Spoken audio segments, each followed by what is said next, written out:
Today I want to start a painting, and I want to do this painting for a competition. So the picture that I'm using, I don't know if you can see it. Sorry, it's got a lot of glare because of the sun. But this guy that's holding this pony has a huge big black coat on. And I certainly don't want to use just a flat black for, especially for a competition piece. The judges will see right through that. They'll hate it, hate it, hate it. So I have been playing with all these different color combinations for creating a black. And I have been using as a resource this book by Jean Dobie, Making Colors Sing. It's a classic watercolor book about how to get beautiful color combinations with your paint and also how to make color really pop. And I highly recommend it for anyone who's learning about watercolor. Also, another resource that I talk about a lot is this website, handprint.com. And there's tons and tons of information on there about watercolor paint and the characteristics of watercolor paint.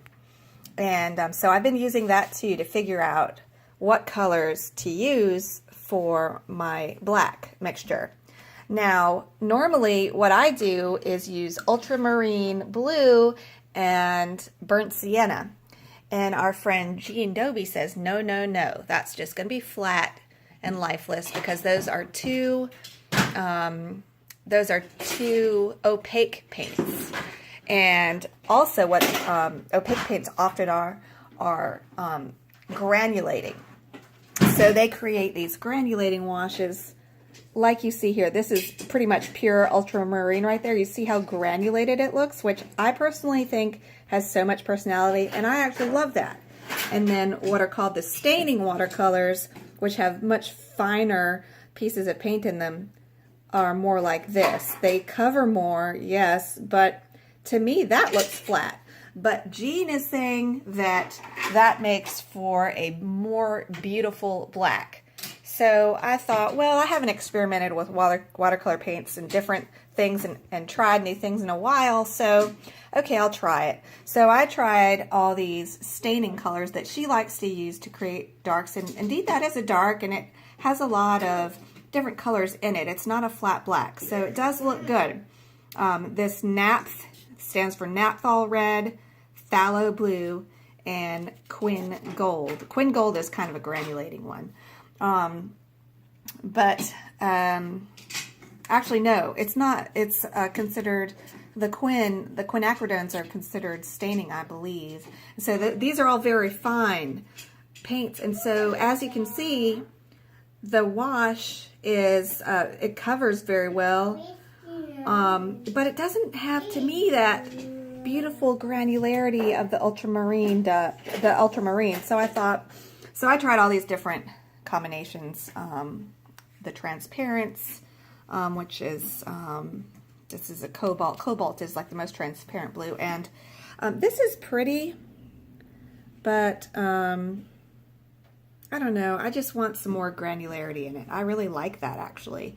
So what I came up with, what I think I'm going to go with is a little bit of granulating paint and a little bit of staining paint. So I use the alizarin, but I also, which is very staining, also very highly recommended by both Jean Dobie and by handprint.com. So it can't be all that bad, right? And then I spelled that wrong, but ultramarine blue, and then green gold. Green gold and ultramarine are very granulating.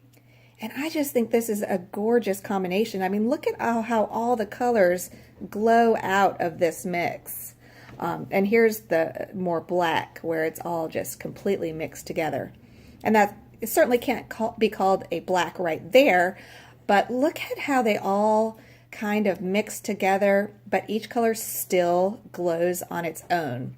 So I'm going to use a combination of this much mixture and then really mixing them together like that to hopefully get a nice glowing black that really has a lot of character in it.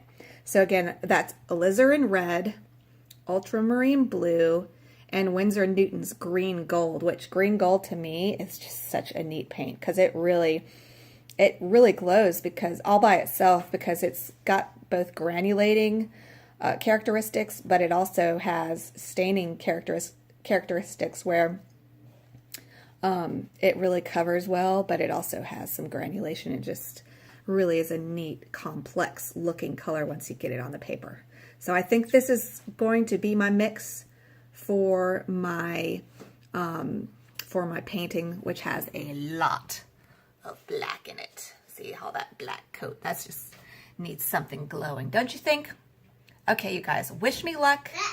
I'm going to try to work on this. I've got a month to get it done, and I will keep you updated. And you guys, leave a comment, if you will, about what your favorite color combination is to create beautiful blacks. And also, if you would, please like this video and subscribe.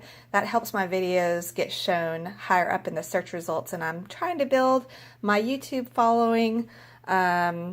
So I'd love that if you guys would do that for me. And thank you so much. And I hope this was interesting information.